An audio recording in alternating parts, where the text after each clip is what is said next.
You know the animal in your life is special. They bring you comfort, joy, they even make you laugh. But did you realize that they are an important part of helping your soul evolve to where it could be in this lifetime? I'm here with holistic veterinarian and animal intuitive, Bernadette Hartman. Bernadette, thanks for being here. Thank you, Kristen. So tell me about this connection between ourselves and these animals that we love so much. Yeah, the connection that I see through animals and humans is really amazing. The animals are coming back and showing up for humans to help us evolve, and they're bridging what I call consciousness. And through their animal behaviors, their emotions, expressions, they open our heart, they deepen the connection, they bring in more wisdom so that we can become self-aware and can really grow in self-love for ourselves. I'm a huge dog lover. I have 2 dogs right now and also 2 cats, and I can tell when I look into their eyes, it feels like there is just that wisdom.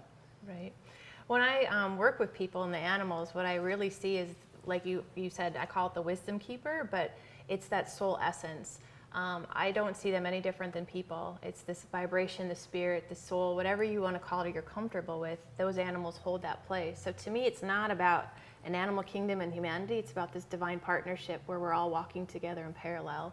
And when you can open to that expression, that experience, your whole life changes. Why is this relationship between ourselves and the animals so important right now?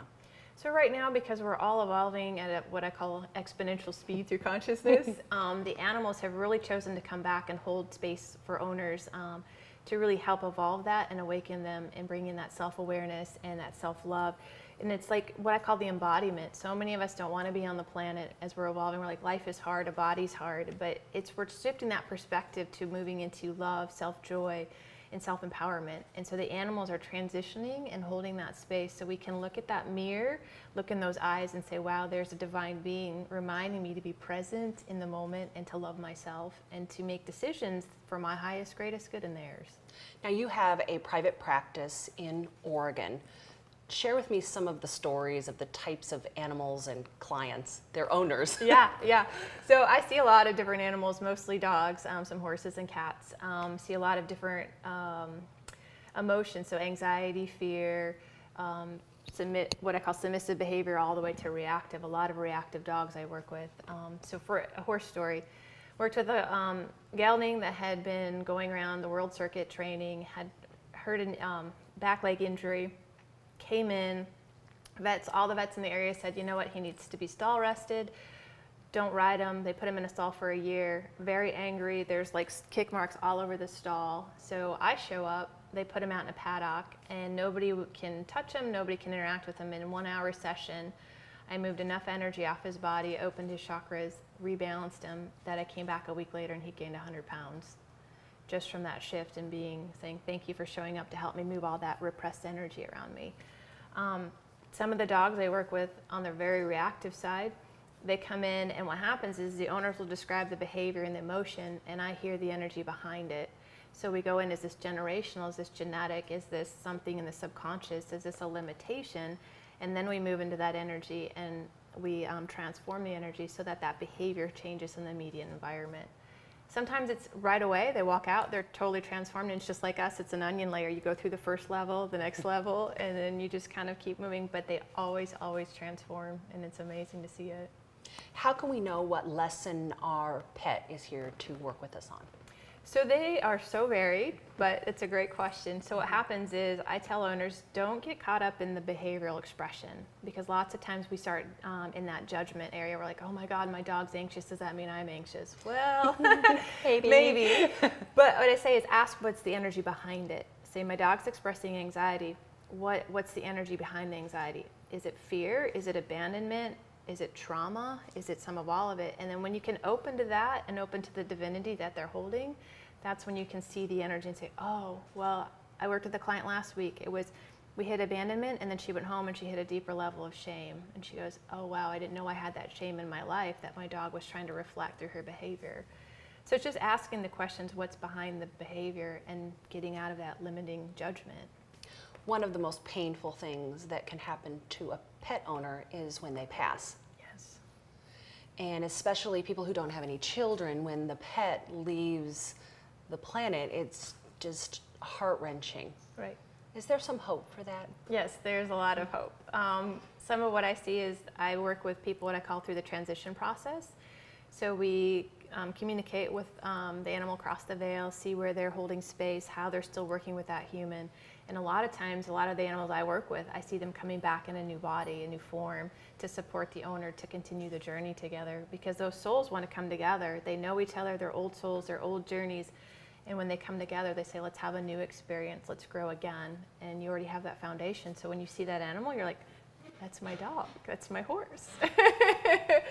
So if you have a chocolate lab, can it come back as a Pomeranian and still be the same soul? Absolutely. Pomeranian sometimes can come back as a horse. You know, they like to choose a different body, a different experience. But yes, I can see different bodies. A lot of the times it happens that way. How can you tell if your pet is in fact a pet that you've had previously? So the best confirmation I get is owners just say they know. They pick up the animal, the dog, the horse, they look in the eyes and they know, and a lot of times your whole body just melts. You go into what I call a point of stillness and you're like, I recognize that soul. Kind of like when you run into a person, you're like, oh, hey, nice to see you again. Nice to see you again, right. Yeah. What was your name in this lifetime? Yeah, exactly. So it's the same with an animal. It's just that instant recognition, that knowing, and then a lot of times it's that heart expansion that you really feel, and you're like, okay. And then there's no thought about, do I not get this animal? You're like, this animal's coming home, and you're gonna like do everything to make sure that they're there. You know, I was sharing this with you before we started our interview. I swear I've had the same orange cat 4 times. So I had an orange cat when I was a little girl, and it always used to sleep on top of my head like a fur hat. Yep. And so then I had another orange cat when I was a teenager into college, and then I had another orange cat when I was a young adult, and now I currently have an orange cat. And when she came into my life, I found her at a rescue. The very first night, she slept on my head like a fur hat. So I thought, well, welcome home again. So yeah, definitely. and they'll have some of the similar behaviors, because sometimes we're not sure. So they're like, oh, but you love this about me, so I'm going to make sure I embody this so you remember, and then I can do all the other stuff to help us grow and evolve. I don't know if I love that. Now I make her sleep beside me because I don't like to share my pillow. But yeah. And that's okay. Yeah. So let's talk a little bit about animals and their ability, because they don't communicate, they don't say words, we don't sit down and have a chat. So how do they help us hold energy and shift or move through what's coming up for us in our lives? The best way I describe to a lot of people I work with in person and on the phone is animals read energy through their energy bodies. Mm-hmm. That's how they know if there's prey, predator coming in. So when they're now gone from what I call the environment of where they were helping us move, land, you know, kind of plant gathering, to where we are present day, which means they're like our kids are in our house. So in that environment, they've gone from reading the predator prey out in the wild to what's happening in the household. So they'll read those household energies and they'll reflect. If there's anxiousness or tension in your body, your dog may start running around the house, may start, you know, kind of prancing in place, doing all these silly things. May start barking, or sometimes they'll go to an area of your body that energy needs to move, and they'll keep, you know, bumping it. So it's understanding that they're always communicating, but it's not out of judgment, it's out of love. They say, I love you enough to show you this is where your energy's stuck. I love you enough to help you move the energy out of your body. And it's just us, sometimes in our perspective, we're like, oh, it's a behavior issue. It's like, oh, no, they love you.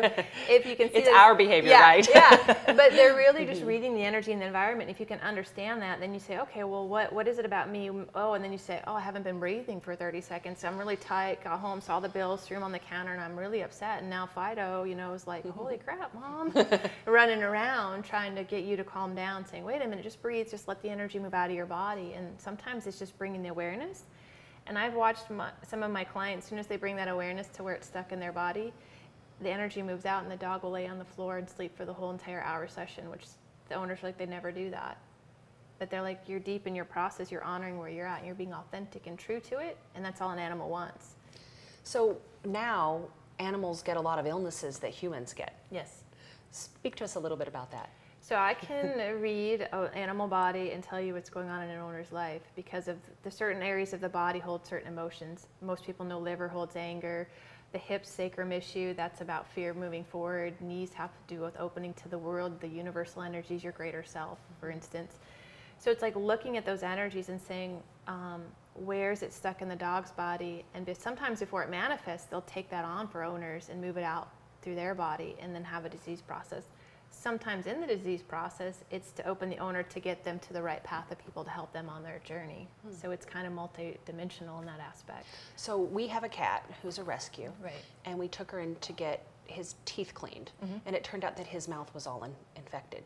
Right. So he had to have a lot of his teeth pulled. Yep. So what would be the message in that?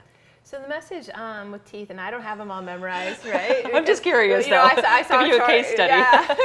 I saw a chart where they're like, this tooth means this, you know, and I'm like, whoa. Well, there's not many left. He only has a couple now. But to me, something like that would be, it's like learning to speak your truth and be very authentic to it, be very open, and as, I mean, you're in media, but just, and you're showing up, but to show up and say, this is who I am, how I'm showing up, and this is the level that I'm going to bring forth and involve humanity on a greater, deeper level. I like that. It's so powerful because I know that this relationship, this connection we have with animals is significant and profound because of how it feels. Right. But yet it's not been defined in the way that you're defining it. Yes. And I think that if people can understand that, it gives that deepness to that connection with the pet that you have. Like, you love it, but you realize how much it gives back to you. Well, you realize how much it gives back to you, and then you realize that it's okay. Like, so many times people try to hide that connection. They're like, I mean, my dog was my kid, and I didn't care. I've got a lot of judgment. You know, 15 years ago, that wasn't acceptable. So it's just allowing that connection and really opening your heart and saying, wow, I can love life greater, I can love myself greater, and I can interact with the world on a deeper, fuller level, because you're bringing more of yourself into the picture by loving that animal, and vice versa. You're allowing them to blossom and grow too. So what happens when a pet is unadoptable? So what I find a lot of times, a couple things, is there's a lot of trauma signatures there. The other side I see is a lot of people, it's kind of looking at deep abandonment energies of where we don't honor ourselves. So we're like, it's disposable, I'm going to get rid of it. But it's really the reflection of humanity saying, wait, let's turn around and care and love ourselves, and then heal all those trauma signatures. So when I volunteer at the Humane Society, we'll work with those trauma signatures to get those unadoptables out on the floor. Good story. Went and worked on a cat that had been there 3.5 weeks, was really depressed, picked her out, did a treatment with her, turned around, put her in the cage, went to get the other one.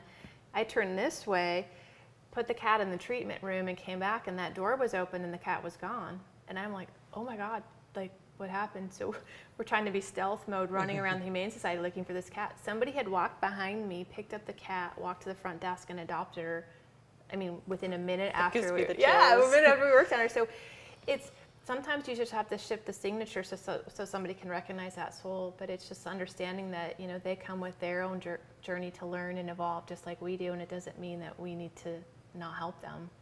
You know, the other day, my husband and I were at one of those we were at PetSmart getting dog food, but we were at there, and we were walking through, and they have the weekend pet rescue. Right. And there was this one dog, and he had his head down. He was against the cage. He'd been turned back in by an owner. Yep. And John's like, don't take him out. But he just looked so sad, you know. Yep. So I brought him out, and I played with him, and we hugged him and walked him around a little bit, and it just really shifted his energy. So even those moments of kindness and energy can shift not just humans but animals as well. Exactly. It's the simple adage where sometimes you're walking down a street and you don't know how a smile will change somebody's world. It's the same thing, going in and supporting that animal, petting them, spending time, whether or not you have the intention to take them home, can shift their whole persona, so that next person that comes behind you goes, oh my God, there's my dog, or there's my horse. Yeah, it's wonderful. Yeah, it's fantastic. And then you feel so enriched, and you can feel your whole being expand, and you're like, wow, that was fantastic. What are your thoughts about the animals on the planet who are not pets? So I think all animals hold consciousness. I think each genre or species has its own particular emphasis where they hold consciousness, but no matter what, they're holding a high vibration for humanity. So as we're moving through, they're like just holding what I call this silent but steady vibration kind of in the background that some of us know about, and a lot of us just kind of cruise through the day and don't appreciate it. But nature does that for us too. So, do you believe this is true for fish and all animals? Yes. Yeah, I remember when I was in high school, my brother had his fish tank.